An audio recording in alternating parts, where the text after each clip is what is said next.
ನೋಡಿ, ಉಚಿತ ನೀರು ಪೂರೈಸುವ ನೀರಿನ ಟ್ಯಾಂಕರ್ಗೆ ಚಾಲನೆ ನೀಡೋದ್ರ ಬಗ್ಗೆ ಒಂದು ಫೇಸ್ಬುಕ್ ಪೋಸ್ಟ್ ಅನ್ನು ಹಾಕಲಾಗಿತ್ತು. ಉಚಿತ ನೀರು ಪೂರೈಸುವಂತ ನೀರಿನ ಟ್ಯಾಂಕರ್ಗೆ ಚಾಲನೆ ನೀಡಲಾಗುತ್ತೆ ಅನ್ನೋದ್ರ ಬಗ್ಗೆ ಫೇಸ್ಬುಕ್ ಪೋಸ್ಟ್ ಇತ್ತು. ಆ ಪೋಸ್ಟ್ಗೆ ಸಾರ್ವಜನಿಕರು ಒಬ್ರು ಕಮೆಂಟ್ ಹಾಕ್ತಾರೆ. ಆ ಕಮೆಂಟ್ಗೆ ಸಚಿವ ಭೈರತಿ ಸುರೇಶ್ ಕೆರಳಿ ಕೆಂಡ ಆಗ್ಬಿಟ್ಟಿದ್ದಾರೆ. ಭೈರತಿ ಸುರೇಶ್ ಪೋಸ್ಟ್ಗೆ ಕಾರ್ತಿಕ್ ಅನ್ನೋ ಒಬ್ಬ ಹುಡುಗ ಕಮೆಂಟ್ ಹಾಕಿದ್ದ. ಏನಂತ ನೋಡ್ರಿ, ಇದೆಲ್ಲ ನಾಟಕ, ಜನ ಮೂರ್ಖರು ಅಂತ ಕಮೆಂಟ್ ಮಾಡಿದ್ದ ಕಾರ್ತಿಕ್. ಕಾಮೆಂಟ್ಸ್ ಅನ್ನ ನೋಡಿ ನಗರಾಭಿವೃದ್ಧಿ ಸಚಿವ ಭೈರತಿ ಸುರೇಶ್ ಅವರು ಕೆರಳಿ ಕೆಂಡವಾಗ್ಬಿಟ್ಟಿದ್ರು.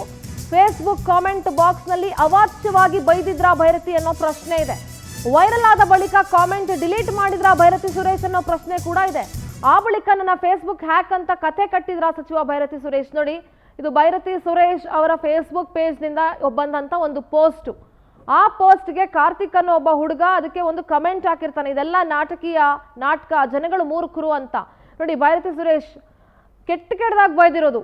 ಕಾರ್ತಿಕ್ KM ಯಾಕೋ ಡ್ಯಾಶ್ ಡ್ಯಾಶ್ ಡ್ಯಾಶ್, ನಿನ್ ಸಿಕ್ಕಿದ್ರೆ ನಿನ್ನ ಹೊಡೆದಾಕ್ತೀನಿ ಇರು ನಿನ್ನ ಅಂತ ಇದು ಹಾಕಿರೋದು. ಅಂದ್ರೆ ಭೈರತಿ ಸುರೇಶ್ ಅವ್ರದ್ದು ಅಧಿಕೃತ ಫೇಸ್ಬುಕ್ ಪೇಜ್ ಅದಾಗಿದ್ರೆ ನೋಡಿ, ಅದಕ್ಕೆ ಕಾರ್ತಿಕ್ ಪೋಸ್ಟ್ ಅನ್ನ ಕೂಡ ಹಾಕಿದ್ದಾರೆ.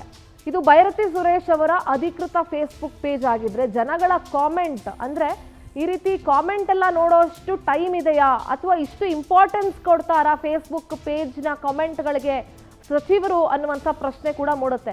ಯಾಕ್ರಿ ನೋಡಬಾರ್ದ? ಜನ ಸಾಕಷ್ಟು ಕಾಮೆಂಟ್ ಮಾಡಿರ್ತಾರೆ, ಅವ್ರಿಗೆ ಸೋಷಿಯಲ್ ಮೀಡಿಯಾ ಟೀಮ್ ಇರುತ್ತೆ, ಅವರೆಲ್ಲ ನೋಡಿ ಹೇಳಿರ್ಬೋದಲ್ಲ ಅಂತ ಹೇಳಿರ್ಬೋದು, ಇದ್ರೂ ಇರಬಹುದು. ಒಟ್ಟಾರೆಯಾಗಿ ಭೈರತಿ ಸುರೇಶ್ ಅವರ ಫೇಸ್ಬುಕ್ ಪೇಜಿಂದ ಆ ಕಾರ್ತಿಕ್ ಅನ್ನೋ ಹುಡುಗನಿಗೆ ಕೆಟ್ಟದಾಗಿ ಅವಾಚ್ಯ ಶಬ್ದಗಳಿಂದ ನಿಂದಿಸಿ ರೀಪೋಸ್ಟ್ ಅನ್ನ ಮಾಡಲಾಗಿದೆ. ಅದಕ್ಕೆ ಮತ್ತೆ ಆ ಕಾರ್ತಿಕ್ ಅನ್ನುವಂಥ ಹುಡುಗ ಮತ್ತೆ ಪೋಸ್ಟ್ ಮಾಡಿದ್ದಾನೆ ನೋಡಿ.